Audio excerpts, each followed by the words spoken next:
याद रखो अल्लाह जब किसी बंदे की आजमाइश का सिला देने वाला होगा तो ये निशानी जाहिर होगी।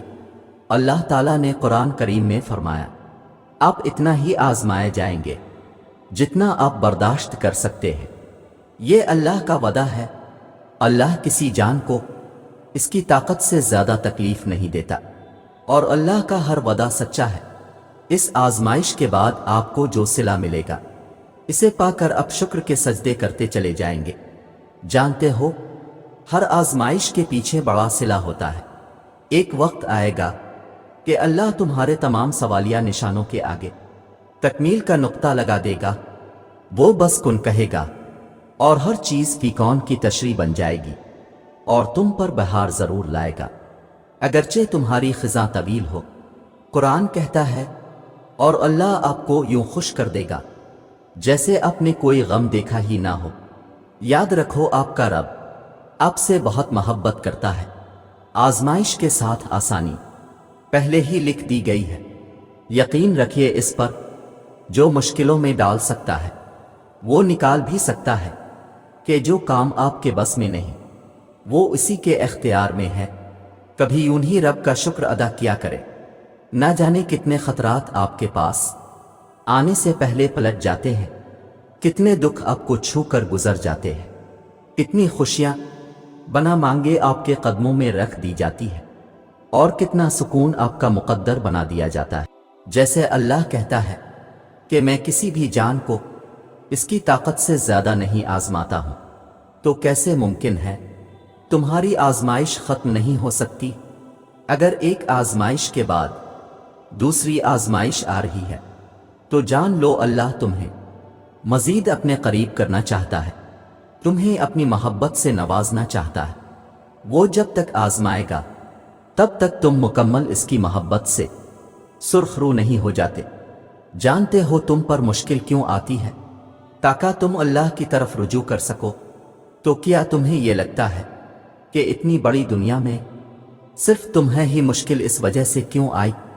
तो फिर तुमने ये कैसे सोच लिया कि इतनी बड़ी उसकी बनाई हुई दुनिया लोगों में वो तुम्हें भूल गया? क्यों लगा तुम्हें कि वो तुम्हें देख नहीं रहा? वो हम सबसे मोहब्बत करता है और बहुत मोहब्बत करता है। वो खुशी गम उन चीजों से अपनी तरफ रुजू करवाता है। तो सिर्फ चंद कदम ही तो दूर है कि तुम उससे दुआ करो। अगर लगे कि कोई जवाब नहीं मिला तो फिर उसकी तरफ रुजू करो। अगर सब्र करना होगा तो तुम्हें सब्र आने लगेगा, क्योंकि अल्लाह तुम्हारी साथ है। तुमने इसको पुकारा है। कुरान कहता है, बेशक अल्लाह ही तुम्हारा मददगार है और वही सबसे बेहतरीन मददगार है।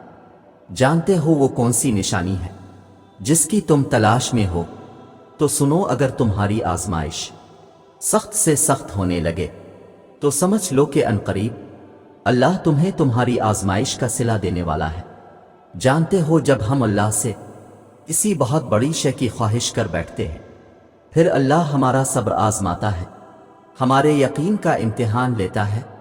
वो सब्र के जरिए हमें इस शय के काबिल बनाता है कि जो हमने इससे मांगी हो।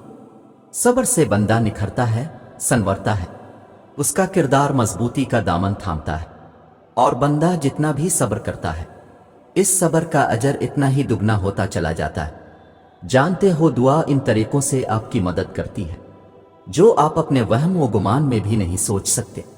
इस बात से कोई फर्क नहीं पड़ता कि आपके सामने कितनी रुकावटें खड़ी हैं, बस अपने इतना अदरकेना है कि अल्लाह हमेशा आपके साथ है और जब तक अल्लाह आपके साथ है आप कोई भी जंग जीत सकते हैं। तो जब कभी दिल मायूस होने लगे तो याद करना, जब अल्लाह ने कुरान में फरमाया था, नूह अलैहि सलाम के इस वक्त को याद करो जब इसने हमें पुकारा तो हमने इसकी दुआ कबूल कर ली। जानते हो, हम इस दुनिया में जो कुछ भी कर रहे हैं अल्लाह हमारे हर हर अमल, हर हर सोच और हर हर उठते और रुकते कदम से बखूबी वाकिफ है। तो तुम ये क्यों भूल गए हो कि अल्लाह तुम्हारी भी हर परेशानी और तकलीफ को जानता है? तुम ये कैसे भूल गए कि वो तुम्हें नहीं भूल सकता है? तुम इससे खफा होकर اب اسے اپنی تکلیف نہیں بتاتے، اس سے مدد نہیں مانگتی، تو اس کا مطلب یہ تو نہیں کہ وہ تمہیں بھول بیٹھا ہے اور وہ تمہاری تکلیف سے بے خبر ہے۔ وہ تو بس یہ چاہتا ہے کہ تم جان لو کہ وہ دن کے بعد رات لاتا ہے، وہ دن کے ساتھ رات کی بھی خبر رکھتا ہے، تو کیسے ممکن ہے تکلیف میں تمہاری خبر نہ رکھے؟ پتہ یہ تکالیف بار بار اسی لیے آ رہی ہوں کہ تم پر حق ظاہر ہو جائے کہ اللہ کے سوا انہیں واقعی کوئی نہیں سلجھا سکتا۔ کیا پتہ تم پر ظاہر ہو جائے کہ واقعی تکلیف گزر بھی جائے اور تمہیں پتہ بھی نہ چلے، سب چپکے سے ہو جائے، کیا واقعی سب خود ہی ہو جائے گا؟ کیا جائے گا؟ یہ بات تو کنفرم ہے کہ ہوگا، یقین کرو۔ اللہ کا قرآن کہتا ہے کہ اس میں کوئی شک نہیں کہ مشکل ہی کے ساتھ آسانی ہے۔ سنو، مشکل آتی ہے چلی جاتی ہے، برا وقت آتا ہے چلا جاتا ہے، کچھ بھی ہمیشہ نہیں رہتا، تو پھر تم کیوں غموں کا بوجھ لے کر اپنے دل سے لگا بیٹھے ہو؟ یہ آنی جانی چیز ہے، برا وقت آیا ہے، کوئی مشکل آئی ہے تو اس کے ساتھ آسانی بھی بھیجی جا چکی ہے، بس انتظار کرنا ہے، تھوڑا سا صبر کر کے دکھانا ہے۔ صبر تو سب سے بڑی آسانی ہے، جو اگر کسی مشکل میں آپ کو دے دی جائے تو دنیا اور آخرت دونوں ساور جاتے ہیں۔ اور صبر یہی ہوتا ہے کہ اپنے اندر مچتی ہر طوفان کو خود میں تھام کے اس کے ختم ہونے کا انتظار کرنا، اپنی شدتوں کو خود میں اس طرح قید کر لینا کہ معاملہ صرف اللہ کا رہ جائے۔ تو پھر چہرے پر پریشانی کیوں؟ دل میں سوال کیوں؟ کیوں یقین ڈگمگا رہا ہے؟ دل کو بتو جو اللہ یوسف کو مصر کا شہنشاہ بنا سکتا ہے، یونس کو پچھلی میں آیت کریمہ پڑھوا سکتا ہے، موسیٰ کی مدد کے لیے سمندر کو 2 حصوں میں کر سکتا ہے، وہ تمہاری پریشانی کو خوشیوں میں تبدیل کرنے میں بھی قدرت رکھتا ہے۔ ذری ذری کی خبر رکھنے والا تمہیں اکیلا کر کے نہیں چھوڑے گا۔ اب کس قدر پریشانیوں اور رنج و آزمائشوں سے گزر رہے ہیں، انہیں نہ کوئی سمجھ سکتا ہے، نہ کوئی آپ کے لیے محسوس کر سکتا ہے، نہ کوئی آپ کی تکلیف میں واقعہ آپ کا ساتھ دے سکتا ہے۔